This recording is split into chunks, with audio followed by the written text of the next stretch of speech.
Produksioni M7 ju prezanton Familjet e profetëve.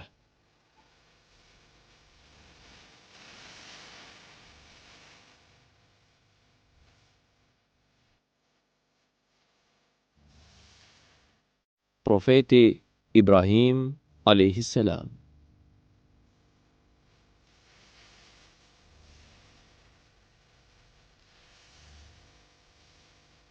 Ibrahimi a.s. dhe mbrojtja të drejtave të gruas.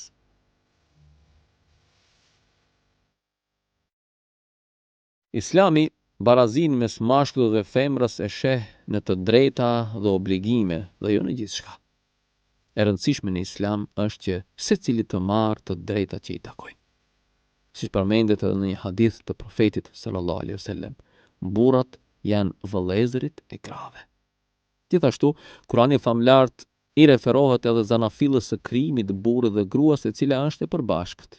Po ashtu Kurani barazon mashkullin dhe femrën për sa e përket përgjegjësive dhe obligimeve.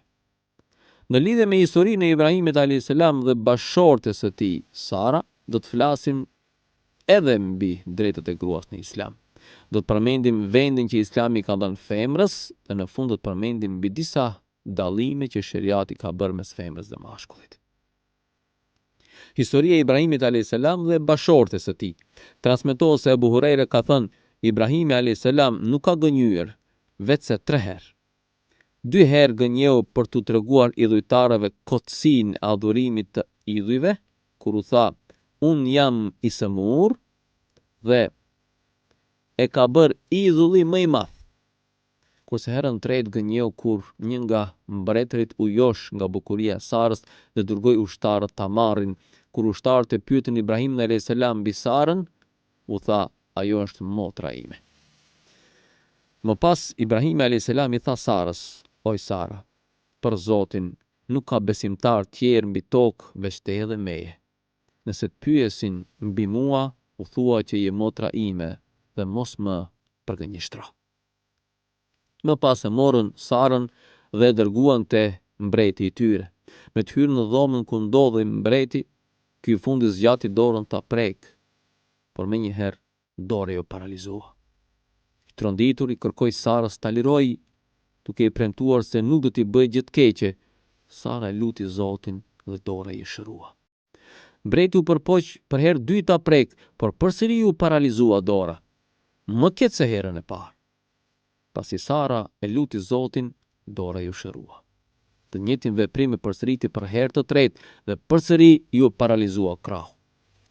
Pasi Sara e luti Zotin që ta shëroj dhe mbreti u shërua për herë të tretë, i thirrë shërptorët dhe ushtarët e tij, duke u thënë: ju nuk më pas keni sjell një njeri, por një shejtan.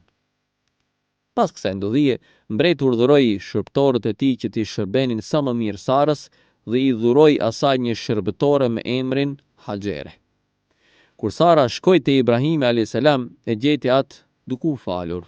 Pasi përfundoi, Ibrahimi a.s. e pyeti Sarën mbi atë që kishte ndodhur dhe ajo ja ktheu: Zoti bëri që t'i dështojnë planet.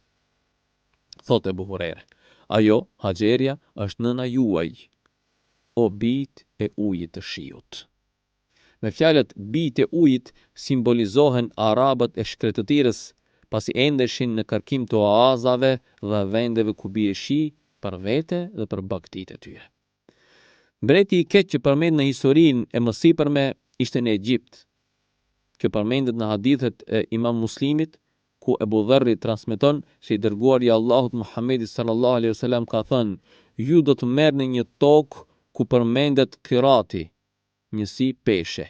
Silluni mirë me ta për shkak të besës, gjakut dhe krushqisë. Besa e lartpërmendur simbolizon shenjtërinë e njeriut dhe të drejtave të tij. Gjaku është për shkak se nëna e Ismailit a.s. është Haxheria, e cila ishte egjiptiane. Kurse krushqia për shkak se mbreti i Egjiptit, Mukaukis, i dhuroi profetit Muhammed a.s. një skllave, Marin, me cilën profeti sallallahu alaihi wasallam u martua dhe i lindi Ibrahimi. Argumente mbi vendin që zë gruaja në Islam. Islami e konsideron misionin themeltar të gruas, për cilin ajo është e përshtatshme si fizikisht ashtu edhe psikologjikisht, si zonjë shtëpie. Ajo është përgjegjëse për edukimin e brezave të arshëm. Duke pasur parasysh këtë, Islami e ka vlerësuar dhe i ka dhënë asaj vendin që i takon. Nga argumente për këtë do të përmendim. Në 1, i dërguari i Allahut, Muhamedi sallallahu alaihi wasallam, e filloi thirrjen dhe ftesën islame me një grua, Khadijë, dhe e përfundoi me një grua, Aisha. Gjithashtu, fjalët e tij të fundit ishin: ju këshilloj të silleni mirë me gratë. Në një hadith tjetër, profeti sallallahu alaihi wasallam thotë: kini frikë Zotin për sa i përket trajtimit grave tuaja, pasi i keni marrë me besën e Zotit dhe u janë lejuar me fjalët e Zotit. Dhe në 2, ashtu siç bëri me burrat, profeti sallallahu alaihi wasallam u mori besën edhe grave në mënyrë të barabartë. Këtë e bëri për të zbatuar porosinë e Kur'anit: o profet, nëse vinë të ty besimtarët e të betohen se nuk do t'i shoqërojnë Allahut asgjë, nuk do të vjedhin, nuk do të kurvërojnë, nuk do t'i vrasin fëmijët e tyre, nuk do të sjellin ndonjë shpifje të sajuar nga ato vetë, dhe se nuk do të kundërshtojnë në çfarë është e drejtë dhe arsyeshme, atëherë ti pranoje betimin e tyre dhe lutja Allahut t'i falë. Vërtet, Allahu është falës dhe mëshirëplot. Al-Mumtahinne 12. 3. I dërguari i Allahut konsultohej me gratë. Ai i kërkoi mendim dhe këshill të shoqes Seleme në një çështje shumë të rëndësishme. Pasi profeti sallallahu alaihi wasallam ra dakord me Mekasit mbi një marrëveshje paqe për 10 vite, Hudejbie, u kërkoi muslimanëve të therrin bagatitë që kishin marrë si kurban dhe të ruanin kokat. Tregon Omer ibn al-Khattabi: për Zotin, asnjëri prej nesh nuk lëvizi nga vendi i tij, saqë i dërguari i Allahut u detyrua ta përsërisë 3 herë. Duke pa parasysh që askush nuk lëvizi, profeti sallallahu alaihi wasallam hyri në çadrën e Selemes dhe i tregoi atë që kishte ngjarë. Seleme i tha: o i dërguari i Allahut, a dëshiron të bindën njerëzit?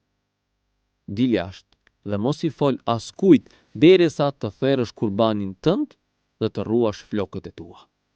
Profeti sallallahu alaihi wasallam doli jashtë dhe pa i folur askujt, therri devën e tij që kishte përgatitur për kurban dhe thiri berberin që t'ia ruaj flokët.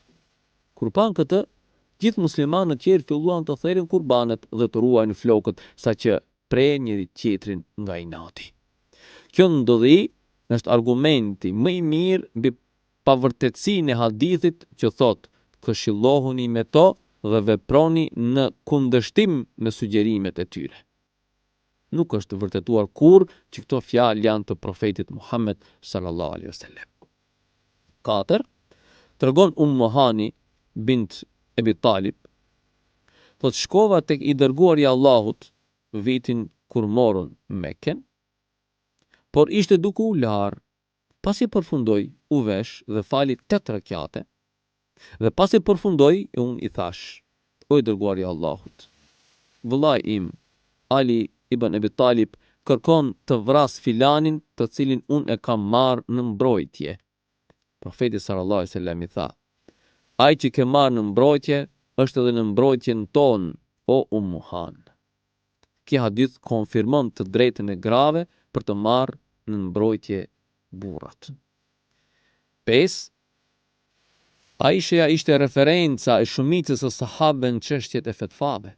E shpesh herë i korrigjonte fetvat e sahabëve. Një rast është edhe kur dëgjoi se Amr ibn al-As i urdhëronte gratë që t'i zgjidhnin gërshetat kur laheshin. Në këtë rast Aisha ja tha: për t'u habitur me këtë mendim të Amrit, i urdhëroka gratë të zgjidhnin gërshetat kur lahen, përse nuk i urdhëron t'i ruajnë fare flokët? Unë dhe i dërguari i Allahut laheshim nga një enë e vetme dhe nuk bëja asgjë më shumë se hidhja 3 safa ujë mbi kokë. Disa dallime mes burrit dhe gruas në disa dispozita të shariatit dhe shkaku. I pari, dëshmia në gjykat. Allah i madhrishëm në Kur'anin famlar thot: thirrni 2 dëshmitar prej njerëzve tuaj. E nëse nuk gjeni 2 dëshmitar burra, atëre thirrni për dëshmitar 1 burr dhe 2 gra, nga ata që i quani të përshtatshëm, në mënyrë që nëse njëra grua harron, t'ja kujtoj tjetra. Al-Bekare 282. Sipas juristëve dhe dietarëve musliman, ky ajet vlen vetëm në çështjet me natyrë kriminale dhe transaksione, ndërkohë që në shumë çështje tjera dëshmia e gruas është e barabartë me atë të burrit. Numri i dëshmitarëve në ajetin e lartë përmendur nuk ka të bëjë me aftësinë e tyre, por ka të bëjë me vetë çështjen për të cilën duhet të dëshmojë.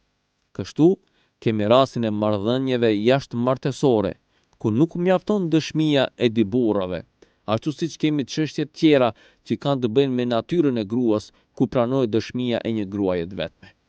Sot kemi shtete të tilla si Franca dhe Britania e Madhe, ku një gruaje nuk i lejohet të jetë gjykatëse, dhe kjo për arsye që kanë të bëjnë me këtë funksion. Dyti, trashëgimia. Në Islam, trashëgimia ndahet sipas përgjegjësive të secilit nga trashëgimtarët, dhe përderisa burri është përgjegjës për sigurimin e jetesës dhe nevojave, atij i takon pjesa më e madhe e trashëgimisë. Veç kësaj, parimi, mashkullit i takojnë 2 fishi i femrës, nuk mund të përgjithësohet në gjitha llojet e trashëgimisë. Parimi i lartë përmendur vlen vetëm për fëmijët e trashëgimtarit. Në disa raste, barazohet mashkulli dhe femra në pjesën që meritojnë nga trashëgimia të vdekurit. Për shembull, nëse një burr vdes dhe lë pas fëmijë dhe 2 prindrit, në këtë rast secilit nga 2 prindrit marrin 1/6 e pasurisë, kurse pjesa e mbetur u ndahet fëmijëve.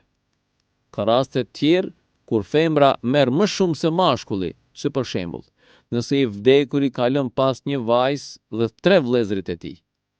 Në këtë rast, vajza merr gjysmën e pasurisë, ndërkohë që vëllezërit e të vdekurit, xhallarët e vajzës, ndajnë gjysmën tjetër. Në këtë rast, vajza merr më shumë se secili nga xhallarët e saj. Përfundim, secili nga bashortët kërkon që pala tjetër të mbajë përgjegjësinë që i takojnë.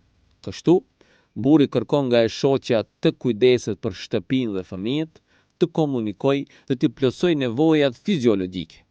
Po ashtu, gruaja kërkon nga i shoqi ta bëjë të ndjetë e qetë dhe e sigurt, të plotësojë nevojat jetësore e tjera.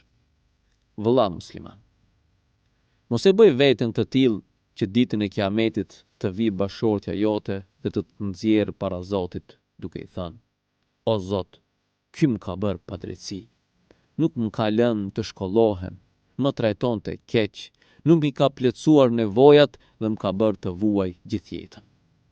Vëlla musliman, unë të këshilloj të je si profeti Ismail a.s.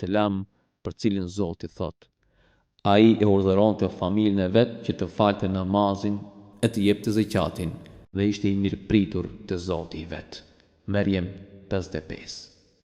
Kushdo që urdhëron familjen e tij për vepra të mira dhe i ndihmon në këtë aspekt, ka fituar kënaqësinë e Zotit.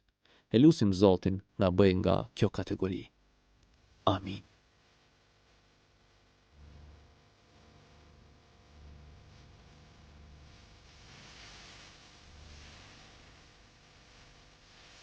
Autori tekstit Gjasim Mutawa. Përshtati dhe lexoi Kenan Ismaili. Ilustrimi artistik Bekim Abdurrahmani. Realizoi produksioni M7.